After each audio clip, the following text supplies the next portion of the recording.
तुम्हें कमजोर किसने बनाया? ये एक अजीब सवाल है। आप पैदा होते ही कमजोर थे या आपको कमजोर बनाया गया? थोड़ा सोचिए। जब एक छोटा बच्चा चलना सीखता है, वो गिरता है, फिर उठता है, फिर गिरता है, फिर उठता है। उसका मन एक भी बार ये सवाल नहीं करता, मैं कर पाऊंगा या नहीं। फिर ऐसा क्या हुआ कि वही बच्चा बड़ा होते होते हर चीज पहले से डाउट करने लगा। बोलने से पहले डाउट, सपना देखने से पहले डाउट, नया काम शुरू करने से पहले डाउट, और सबसे दुखद बात, खुद पर भरोसा करने से पहले भी डाउट। स्वामी विवेकानंद ने इंस्पायर्ड टॉक्स में इसी राज को समझाया था। उनके हिसाब से इंसान की सबसे बड़ी समस्या वीकनेस नहीं है, सबसे बड़ी समस्या है वीकनेस पर विश्वास।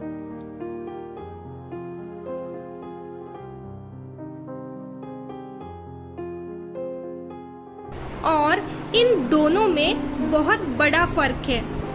इमेजिन कीजिए, एक शेर का बच्चा गलती से भेड़ों के झुंड में बड़ा हो जाए। बचपन से उसने भेड़ों को देखा, उनकी आवाज सुनी, उनके साथ रहा। धीरे धीरे उसने खुद को भी भेड़ ही मान दिया। अब चाहे उसके पास शेर की ताकत हो, शेर का शरीर हो या स्वभाव हो, फिर भी वो भेड़ की तरह ही जिएगा। क्यों? क्योंकि उसकी रियलिटी नहीं, उसकी आइडेंटिटी बदल गई।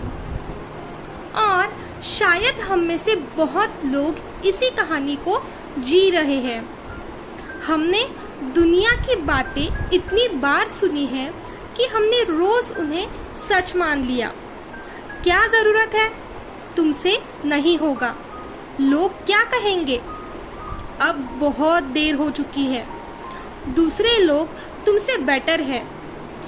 पहले ये आवाजें बाहर थी, फिर धीरे धीरे अंदर आ गई, और एक दिन ऐसा आया जब हमने उन्हें अपनी आवाज समझ लिया। यही वो पॉइंट है जहां विवेकानंद एक रेवोल्यूशनरी बात कहते हैं। वो कहते हैं, हर आत्मा मूल रूप से डिवाइन है। Every soul it's divine. ध्यान दीजिए, वो ये नहीं कह रहे कि कुछ लोग डिवाइन हैं। वो ये नहीं कह रहे कि सिर्फ सेंट्स डिवाइन हैं। वो कहते हैं, हर व्यक्ति के अंदर एक अनंत शक्ति है। लेकिन प्रॉब्लम ये है कि हम अपनी जिंदगी का ज्यादा हिस्सा उस शक्ति को खोजने में नहीं, उस पर पड़ी धूल को सच मान लेने में बिता देते हैं। आज एक सिंपल एग्जाम्पल लेते हैं। मान लीजिए एक औरत है, उसके पास एक सपना है, शायद अपना काम शुरू करना, शायद कुछ क्रिएट करना, या फिर अपनी नई पहचान बनाना। लेकिन हर बार जब वो शुरू करने लगती है, एक आवाज आती है, अभी नहीं, it's not the right time. फिर कुछ साल निकल जाते हैं, सपना जिंदा रहता है, लेकिन उसका विश्वास धीरे धीरे मरने लगता है। अब सवाल ये है, उसे किसने रोका? दुनिया ने, या उस कहानी ने जो वो खुद को बार बार सुना रही थी? इंस्पायर्ड टॉक्स का हिडन लेसन यही है। आपकी जिंदगी को सर्कमस्टांसेस उतना लिमिट नहीं करते जितना आपकी आइडेंटिटी करती है, क्योंकि इंसान वैसे नहीं जीता जैसे वो है।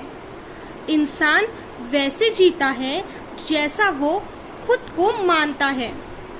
और इसीलिए विवेकानंद का पूरा संदेश मोटिवेशन नहीं था, अवेकनिंग था।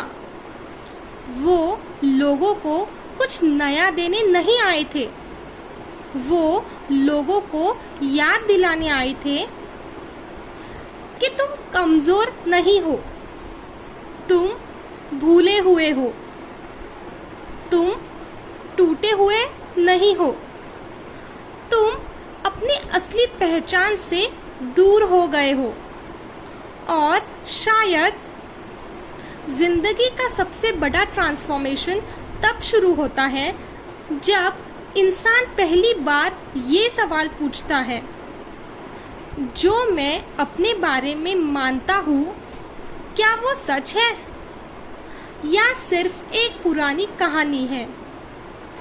क्योंकि हो सकता है आपकी ज़िंदगी को बदलने के लिए आपको कुछ नया सीखने की ज़रूरत ही ना हो सकता है आपको सिर्फ वो याद करना हो जो आप हमेशा से थे। लेकिन यहाँ एक और गहरा सवाल उठता है, अगर हर इंसान के अंदर इतनी शक्ति है तो फिर ज़्यादातर लोग उस शक्ति को महसूस क्यों नहीं कर पाते?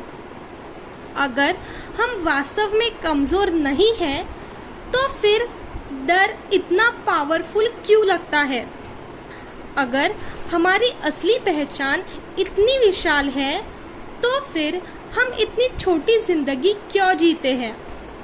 और यही वो जगह है जहां इंस्पायर्ड टॉक्स और भी गहरा हो जाता है, क्योंकि स्वामी विवेकानंद सिर्फ ये नहीं बताते कि हम कौन हैं,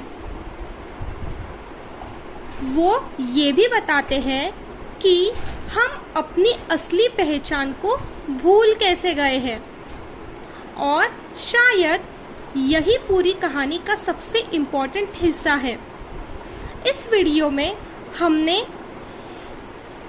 एक ट्विस्ट को पहचाना, एक झूठ को, वो झूठ कि हम कमज़ोर नहीं हैं। लेकिन अगले वीडियो में हम उस इनविजिबल प्रिजन के बारे में बात करेंगे जिसने हमें अपनी ही शक्ति से दूर कर दिया। और यकीन मानिए, जब आप उस प्रिजन को देख लेंगे तो आप अपनी ज़िंदगी को पहले जैसा कभी नहीं देख पाएंगे। Such videos, don't forget to like, share and subscribe Hruday Recode,